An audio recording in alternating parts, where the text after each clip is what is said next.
আসসালামু আলাইকুম। যুবদল নেতার এই স্লোগানটা একটু শুনে আসেন।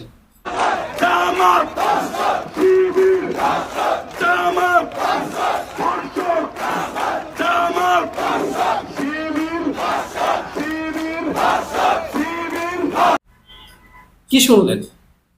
যুবদল নেতা নয়ন যদিও 5ই আগস্টের পরে সে এমন ভাবে ঘুরতে ছিল, তাকে সিনার কায়দা ছিল না। দাড়ি টুপি লাগায় যেভাবে দরবেশ বাবা সাজা গেছিল, 5ই আগস্টের পরে রাজনীতির পাওয়ার তাকে দেখাচ্ছে। হে যুবদল নেতা কি স্লোগান দিছে দেখছেন না? যা আমার শিবির, তার শিষ্যরা কইতেছে ধর্ষক। কিরে ভাই, তোমাদের দলের নেতা কর্মীরা প্রতিদিন শত শত ধর্ষণ করতেছে, এমনকি 10 বছরের বাচ্চাদেরকেও ছাড়তেছে না। 10 বছরের বাচ্চাকে ধর্ষণ করে অন্তঃসত্ত্বা বানাই দিছে। পাশাপাশি তোমাদের মতো নেতাদের জন্য নাকি গ্রামে গঞ্জে কচি মেয়েদেরকে লাগে মনোরঞ্জন করার জন্য। এবং প্রতিদিন আপনি পত্রিকায় নিউজে পাবেন যে বিএনপি নেতাকর্মীদের দ্বারাই, ছাত্রদল নেতাকর্মীদের দ্বারাই, যুবদল নেতাকর্মীদের দ্বারাই কোথাও না কোথাও নারীরা, শিশুরা ধর্ষণের শিকার হচ্ছে। কিন্তু জামাত শিবির এগুলোর সাথে কোনো সম্পৃক্ততা নেই, কিন্তু জামাত শিবিরকে নিয়ে মিছিল দিতেছে। এটাকে বলা হয় মাথার উপর কাঁঠাল ভেঙে খাওয়া, জনগণকে কাঠের চশমা পড়ানো।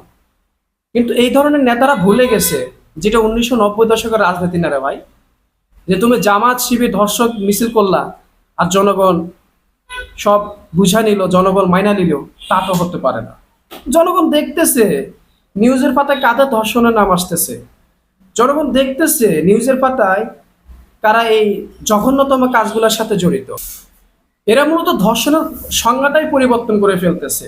মানে যারা জীবনে এ ধরনের ধর্ষণের সাথে জড়িত থাকবে না, তাদেরকেই বানানো হচ্ছে ধর্ষক। গত কয়েকদিন আগে এক রাষ্ট্রদূত, বাংলাদেশের নিযুক্ত এক হাই কমিশনার বলেছেন যে বর্তমানে বাংলাদেশের পরিস্থিতি এমন যে আপনি যদি এই হাজারো অপরাধের মাঝে আপনি যদি একজন ভালো মানুষ থাকেন, এটাই যেন আপনার বড় অপরাধ। যে অপরাধ জগতে আপনার যদি অপরাধ নাই করেন, এটাই আপনার জন্য বড় অপরাধ। এই ধর্ষণের প্রতিযোগিতা করতেছে বিএনপি নেতাকর্মীরা। যে তালিকা দেখলে এগুলো জাস্ট গত কয়েকদিনের তালিকা। এই তাদের ধর্ষণের নিউজ করতে গেলে উপস্থাপকদের মুখ ব্যথা হয়ে যাবে, ঠোঁট ব্যথা হয়ে যাবে, গলা ব্যথা হয়ে যাবে।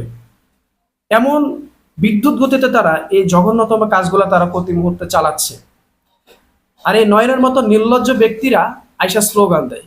কি স্লোগান দেয় সেটা তো আপনারা দেখেছেন। ঘটনা হচ্ছে, গত 2-3 দিন আগে শিবিরের এক নেতাকে মিথ্যা ধর্ষণ মামলায় ফাঁসাতে গিয়ে উল্টা লেজে গোপরে করে ফেলেছে।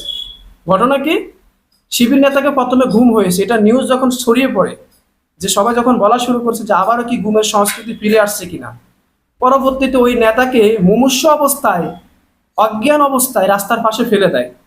তাকে হাসপাতালে ভর্তি করানো হয়। পরবর্তীতে কোত্থেকে এক বিধবা নারীকে জোরপূর্বক তার বাসা থেকে তুলে এনে ওই শিবির নেতার নামে ধর্ষণ মামলা করে। এখন পর্যন্ত কোনো সাংবাদিক ওই নারীর সাথে, ওই শিবির নেতার সাথে দেখা করতে দেয়নি কাউকে। মানে দেখা করতে দিলে তো সব থলের বিড়াল বেরিয়ে আসবে, তাদের সাজানো নাটক সামনে বেরিয়ে আসবে। এই নাটকটা সাজাই তারা এখানে ক্ষান্ত হননি। এটার জন্য তারা রাস্তাঘাটে ব্লক করে আন্দোলন করা শুরু করছে যে জামাত শিবির ধর্ষক। তাই মিয়া, আপনাকে দেশের মানুষকে এতটাই চোদনা মনে করে যে আপনি মিছিল করলেন, দেশের মানুষ বিশ্বাস করে নিন ওরা ধর্ষক, জামাত শিবির ধর্ষক। তোমরা গলা ফাটালো, মানুষ তোমাদের থেকে মুখটাও তাকাবে না। মানুষ জানে প্রতিনিয়ত নিউজের পাতায় কি আসতেছে, হেডলাইনে কি আসতেছে, পত্রিকার হেডলাইনে কি আসতেছে। তোমাদের দ্বারা প্রতি মুহূর্তে শত শত মানুষ ধর্ষণের শিকার হচ্ছে, শিশু বাচ্চারা পর্যন্ত রেহাই পাচ্ছে না। আর তোমাদের মতো গান্ডু মার্কের নেতারা এভাবে মিছিল করলে ধর্ষণের সংজ্ঞা পাল্টে যাবে, মিডিয়ার হেডলাইন পাল্টে যাবে? পাল্টাবে না তো। শুধু ইসলামিক কোনো শাসন ব্যবস্থা এই দেশে নাই দেখা আজকে আমাদের দেশের সাধারণ নারীরা এই কুলাঙ্গারদের, এই অথব্যদের হাতে ধর্ষণের শিকার হচ্ছে, কিন্তু বিচার পাচ্ছে না। আরো বেশি করে ভোট দাও, এই ধরনের কুলাঙ্গারদেরকে আরো বেশি করে ভোট দিয়ে ক্ষমতায় আনো। তোমাদেরকে ধর্ষণ করবে আর মিছিল করবে অন্যরা ধর্ষণ করেছে।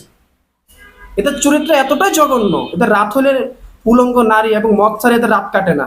আর দিন হলে বলে আমরা জিয়ার সৈনিক। আগে আওয়ামী লীগ বলতো আমরা মুজিবের সৈনিক, অথচ সারা রায় নারী নিয়ে মদ নিয়ে এদের পড়ে থাকা লাগে। আল্লাহ সবাইকে হেদায়েত নসিব করুন। কি পরিমাণ মানুষ স্লোগান দিতেছে দেখেন, অথচ সবগুলার পিছনে দেখেন এদের সারাদিন পর্ন ভিডিও, উল্টাপাল্টা প্রেমিক প্রেমিকা নিয়ে পড়ে থাকে। খোদ ছাত্র দলের নেতাই বলতেছে যে আমরা যারা প্রেম করে তাদেরকে আমরা উৎসাহ দিই যে তোমরা বেশি বেশি করে প্রেম করো, মানুষদেরকে ধর্ষণ করো। প্রেম করা ধর্ষণ করা তো একই জিনিস আজকাল।